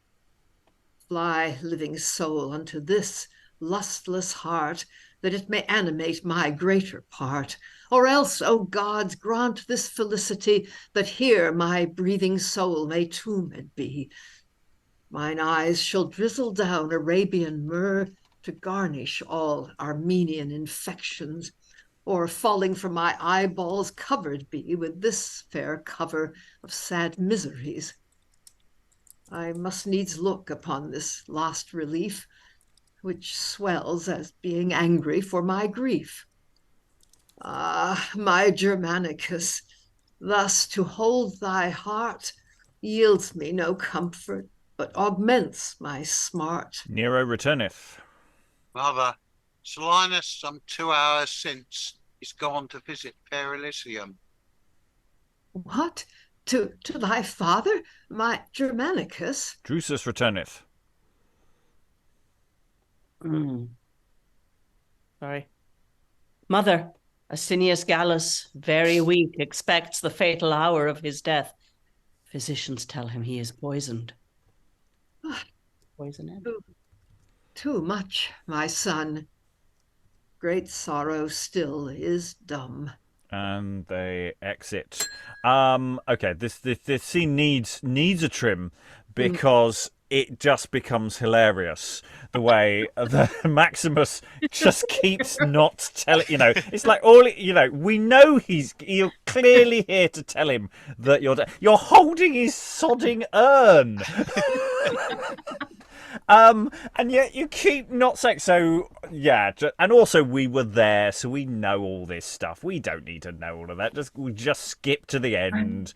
But other people are being pointed. The coda to this is sort of very important as well. All their allies are dying too, so that's there is actually, and there is some stuff. And yeah, I like the theory coming out in the chat that maybe Maximus is actually the same actor who played Germanicus, because it's a massive long speech and he obviously likes them. So maybe that's a good theory. Alan, then Lynn. Well, that was very much what I was going to say. Wait a minute, Germanicus doesn't appear anymore. Well, I need another big speech. Can't keep a good man down. It's a really interesting question, actually, how extreme the doubling for this goes, in terms of actual acting parts rather than just sort of supernumeraries. It's actually that, we're doing this with a very small room most of this week, and actually it's perfectly manageable. We're not hitting any clashes in any meaningful ways. Lynn? Yeah. What you said about it, like it just gets funny? Yeah. Maybe that's what we want to. Is that even avoidable? Maybe you should lean into that, because, I mean, the three family members, Agrippina, she does not quite know yet, his widow, and her two sons, they've all had nightmares. They've all had dreams, which could be pretty readily interpreted as something bad has happened to Germanicus. I mean, a presaging dream is a not rare early modern dramatic device, but three of them, is that really necessary? And then Maximus comes on, you're like, oh well, they just also all three had prophetic dreams. Here he comes to tell them, and it takes them like 5 minutes to get. He like totally buries the lead. It is funny. How can it not be funny? Yeah, I think that, I don't think that's the intent, though. I think it is just that they are leaning into a sort of a conventional idea of what these scenes are supposed to be doing, and it's just he's overdone it, and it's just trim it back. We don't need 3 reading of their dream diaries going on. We only need 1, and maybe a bit of the other. It depends how cuttable they are. They might be trimmed down a lot of their essentials. Lois, did you have any? Were you waving? Well, I was just thinking that, the audience just knows when a messenger comes in, they're going to get a messenger speech. And so I suppose he has to have one. Yeah, but it felt to me like it's a wasted opportunity, because what they could have done was do a very long speech about his death scene, which we didn't see. I mean, you got a bit of that towards the end, but that's the thing where if you do go on a bit, we didn't see it, and therefore that's sort of interesting and that's sort of fine. But actually, once it gets to the bit we haven't seen before, it's actually quite short. Lois. Yeah, actually, it's something that did occur to me, which is that must have been a very slow acting poison. I mean, I don't know exactly. He gets it in one place, and then they apparently make this quite long journey, and then he suddenly starts feeling terrible and dies. I mean, what on earth was that? Well, I mean, this is what the interesting thing about sort of the question of how Germanicus actually dies, because it does take him a long time to die. That's one of the things, and of course there are the scurrilous rumours that it's actually he's murdered by his own son, Caligula, and he basically scares him to death, which is what Claudius does with the story. It's not necessarily so, and this is a perfectly valid idea. The idea that he's poisoned on some level by some political agent is a perfectly legitimate interpretation, probably somewhere. I don't know for certain, but in terms of it took him a while, and I'm fairly certain he didn't die. It took him a while to die somewhere else, so maybe it was a case of it took out his kidneys, but it took his kidneys ages to fail, or that's that kind of poison. So that something really horrible like that. Maybe just trod on a nail and just got tetanus. Maybe it's just coincidence. Maybe you didn't poison him at all. Okay, we're going to do a tiny short little scene because we can. Scene 18, because we can get back up to speed. It's great. We're back in schedule. Scene 18. Enter plebeians with one of Maximus, his soldiers. Who's not a plebeian? Is everyone a plebeian? Anyone not a plebeian? Aliki, you can be a soldier. Who's Piso, by the way? You're Piso, aren't you? Yeah. Yeah, so Mark, could you be a soldier, please? Sure. Is it true? Did Piso poison Germanicus? True as this is an Armenian loose that bit me by the back, and I am sure I carried none of Rome with me, for his head swelled, his hair would not burn, and he died in a fury, and we all know that Piso had mortal hatred against him, because he would not let him have his mural crown. Oh, Germanicus, Germanicus, oh good Germanicus, the very honeysuckle of humanity and the marigold of magnanimity. Piso is not to be compared to him. Piso, no, he is to him, even in the cream of his nature, the very lees of licentiousness, the verjuice of villainy, the very excrement of evil, and which is more, he had no reason to poison him. Good Germanicus. When shall I make thee another pair of boots that would ever smile when they should come upon his legs? Oh, I shall never make such merry boots again. For all the dry leather in my shop, I warrant, will weep entirely when they hear this news. Consent to me. Piso will be here presently. He thought to have been here before us. Consent to me. Let's plague him for Germanicus. Agreed. And let's roast him in his skin as you roast a cat. Nay, let's drown him alive, or else bury him quick. Nay, will you all keep touch, and we'll tear him joint by joint when we have got him. As will be here presently. Enter Piso. Hail, Mother Rome! Aye, storms of vengeance on thy cursed head! Where is Germanicus? Speak! Speak, what hast thou done with Germanicus? I cannot tell. We will well, make they details. They drag him in and enter again with his limbs in their hands.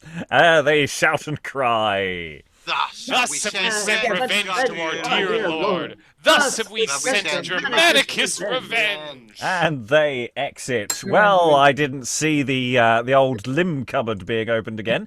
But nice to see that. Germanicus. Da, da, da, da. So yeah, it's he's the very honeysuckle of humanity and the marigold of magnanimity. What's verjuice? What? Grape juice.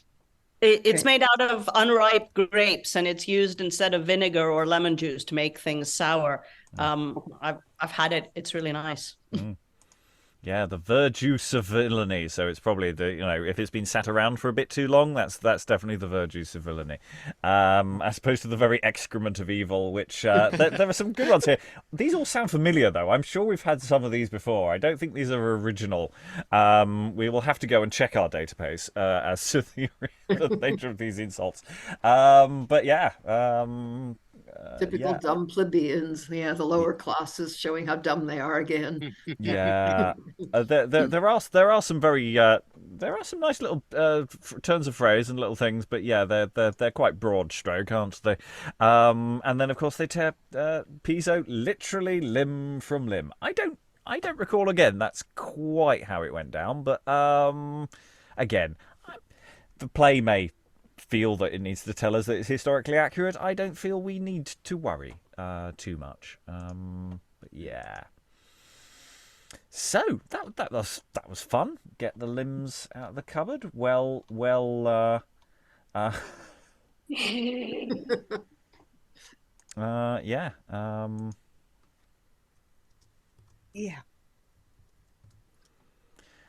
Yes, so we're into that's I don't think anyone's got anything else to say about the that moment, but yeah, basically go into the cupboard, take out the limbs, bring them on again.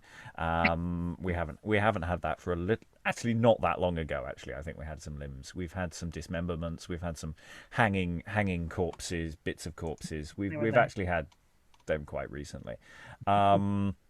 In fact, the poison crown, I'm sort of thinking, it's not a burning crown, but there is part of me thinking that this feels like this is something in the air, actually, that this is possibly later than earlier.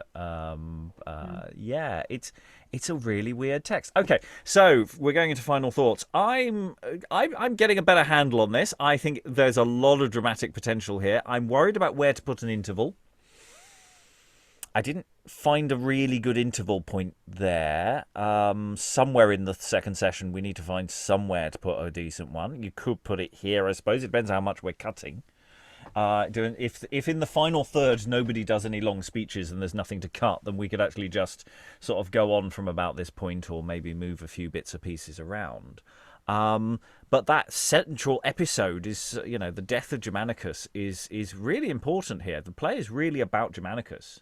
I don't think it's really about Tiberius, actually. After that first scene, Tiberius is not unimportant, but he's not as central as the title suggests, where it seems to be more, we're supposed to care about Germanicus, which is slightly hard because he mostly does speeches. But he did do a really cool bit of hand-to-hand combat, so that probably makes us care about him slightly more. I don't know. So yeah, I haven't got a problem with staging this. I think the basic structural thing is just cut, play up the action, play up the crowd scenes, really go for it, and I think it will function, and we'll find a level for it. So yeah, in many ways, this is a fairly straightforward one. It is doing a job of work. It's just some of it's a bit excessive at times. So, final thoughts from other people in the room. Alan, any final thoughts? Yeah, I mean, it's feeling more and more to me like a school play, a big youth theatre type thing, on the basis you need 5 or 6 people who can actually put over decent characterization and speeches, and then as many extras as you can actually find costumes for. For the battle scenes, for the Senate scenes, and so on. An awful lot of, third Roman soldier from the left. The thing that goes against that, and I think we should flag this up, is the structural things that, it's if it was a university play, or if it was an academic play of any kind function, I'd expect it to be in acts. The fact that it's in scenes is sort of weird for that. And all of the dynamics about the stagecraft, they are very Playhouse features. Now, that's not to say it isn't written by someone who's gone to the Playhouse a lot. I mean, this question about William Percy is, did he actually write for an indoor boys' company playhouse, or did he just go to them a lot? And it's partly a dating question, of course, as well. And about that then creates questions about the kind of thing. So there are objections because of the way the script comes to us that suggest it's not. But it does fling both ways. It is confused in that sense. Back to Ellen. But you said earlier that the scene divisions are not original. Well, exactly. That's the point. So, to a certain extent, that would have been down to directorial choice. And yeah, but if you're writing in those areas, you would put in acts. You might not have scenes, but you would almost, most of this kind of a play about classical Rome coming out of the academy. I cannot believe really that it wouldn't have an act structure, or for that matter, might have choruses. I mean, that's not an absolute necessarily. Individual playwrights are different. But to present a script like this feels like a script presented this fashion feels like it's coming out. It's got the mechanics of a playhouse. It also doesn't have much in the way of Latin or anything like that, where you even in the stage directions you'd expect a bit more than your odd exeunt, etc. Now I say that's not an absolute, but it is the sort of the big objection that sort of crops out of going, well, if we feel a play doesn't quite have the things we want, then, or it isn't quite written to the standard we'd like, then it can't be a playhouse play. It must be by an amateur. Maybe it's just a slightly more sloppy play, or from a different period. If it's slightly earlier than we think it is, then it's not actually as out of style than it could be. I'll go to Mark. I'm enjoying it for the most part, and Germanicus is a fun role to read, and I imagine would be a fun role to play. You get to, tell long stories about how awesome you are. You get to argue with people. You get to fight, have fights on stage. And then that last little ghost scene is super weird, but as I'm reading it, I'm like, oh, he needs to be extremely angry at the beginning of this. And yet then he he settles down he goes from he needs to go in that like 10 lines from like extremely furious, like more furious than he has shown himself to be throughout the play based on what he says, to like now I'm at peace, which I think would be an interesting challenge to play with. Yeah, it's like, oh, I remember I have a family. Yeah, and I think this is a play full of there are sort of extremes being played here. The play is doing dynamics in interesting ways. Lois, any final thoughts? Yeah, I suppose I'd been thinking of it as a school play, but I now think it does seem more like a public theater play, partly because of that reference to the walls and people coming down from the walls and so on. This is obviously presupposing a particular kind of stage, and I suppose you could do it in a school if you had enough facilities to build up an upper level, but it's tricky. And to me, it really does sound kind of mid 1590s, though. I mean, it echoes all sorts of things, most of which I can't mention here, but you can recognize so many possible sources for this. In fact, I think it could be an existing, somebody whose name we already know, but it could also be just somebody trying out his first play for a company on the basis of all the stuff he's seen, and in fact, seeing so many plays that he doesn't even quite know how much he's echoing other things. But but it really is more that style. I mean, they weren't really writing that much Sychomythia except, in the early 17th century, except in a certain type of scene, usually one where everybody's exchanging proverbs. I guess what Marston has them doing in, even that's slightly earlier, Antonio's Revenge, where you get them capping bits of Seneca in Stichomythia. But I don't know, this just, I can't see a great deal of evidence of anything later in the period. Yeah, I'd say our dating range is 1595 through to 1607. So we've got a good 12 years to play with, and there are good dating reasons for why we have those extremes. And yes, some parts of it just feel very, but actually that middle part, that felt so much more solidly like a late 1590s play. That middle section is doing all the sorts of things, whereas the opening does it and it felt much more assured. And I don't know if we've just got our eye in a bit more with the text that's quite untidy, but that middle section felt very, very, very much it knew what it was doing, even if it was doing it at great length. Back to Lois again. There's another thing that struck me. It was the way it moves from Germanicus's ghost coming on, and then he says he's going to visit his wife and so on. And you would expect, normally ghosts appear to people, and he doesn't appear to them. They all see him in dreams, or they see something in dreams that turns out to be, I suppose, inspired by him. It's a rather odd jump. I don't know. There may be some obvious influence in this, but it's unusual given the way ghost scenes usually behave. Okay. Lynn, any final thoughts? Yeah, the pacing of this is so weird. Like, there's so much ink spilled over things that don't forward the plot, that seem to be more sort of rhetorical exercises, and then important stuff plot-wise gets short shrift. I'm having a hard time kind of getting into the rhythm of this text, maybe because it doesn't really have a rhythm, and I just, because of the weirdness of the pacing, and for some other reasons, I just can't kind of shake the idea that this maybe is supposed to be a kind of parody, or would work best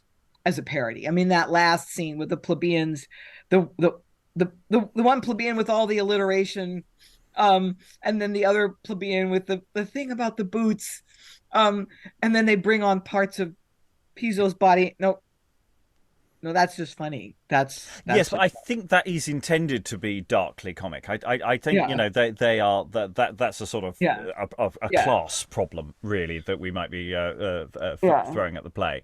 And yes, there are excesses that will inevitably get a laugh if we don't do something with them. Yeah. But I don't think that's the major theme of the play. I think the problem is that the play is a bit all over the place in terms of themes. It's like Caligula is going, hang on, is he the hero? Well, he can't be because he's acting like he thinks he's the hero, and that the play's about him, and then actually no, maybe it isn't, but maybe it will be later on. And it's also a question, there's all sorts of questions we can ask about that. But I think, as I say, with just reasonable cuts, there's still a long enough play to do a production with, even cutting some of the big stuff. And it's still, but yeah, it does go fast, fast, slow, fast, fast, slow. It's weird. And I don't always see the rationale for slowing down and dedicating a lot, except for that the writer had ideas about, I could write a really beautiful speech about this, and this person was not really good at kill your darlings, which is writing advice you hear in every genre. You're gonna love some stuff that just isn't working, and this guy refused to kill his darlings. Aliki, any final thoughts? Yeah, I think there's a lot of fun to be had with the form here without necessarily treating it as a send-up of the text. And I would look forward to playing with that. I do have to say, though, I don't think... I shouldn't say this because I'm not particularly well read, but my goodness, there's a great deal of classical allusion. I don't think I've met quite so much anywhere else. It's just everywhere, constant, and not one, but 20. And some of them pretty abstruse. I'm steeped in this stuff, being Greek and all that. And there were quite a few I had to look up. Well, actually, it's interesting because I just wasn't... I just didn't...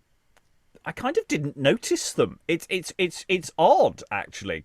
I'm not saying they weren't there, but I didn't find them distracting in a way that they all sort of bounced through. So that's, I don't know if that's an effect or just I wasn't paying attention. One is I've been a lot more busy behind the scenes with this text than I am with some, because I am constantly tidying this text as we're going along, or trying to, and there's just so much to do, so I might have just not noticed, so I will try and notice next time and see if they're there. Right, we have come to the end of our time. We have one more session to continue to unpick this tale of Rome's greatest tyrant.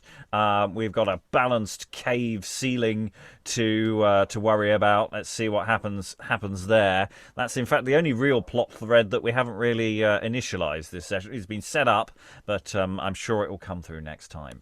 Till next time, all that remains to thank all the wonderful readers for all their wonderful reading. Thank you very much, everyone, and goodbye. A civil war of Wales?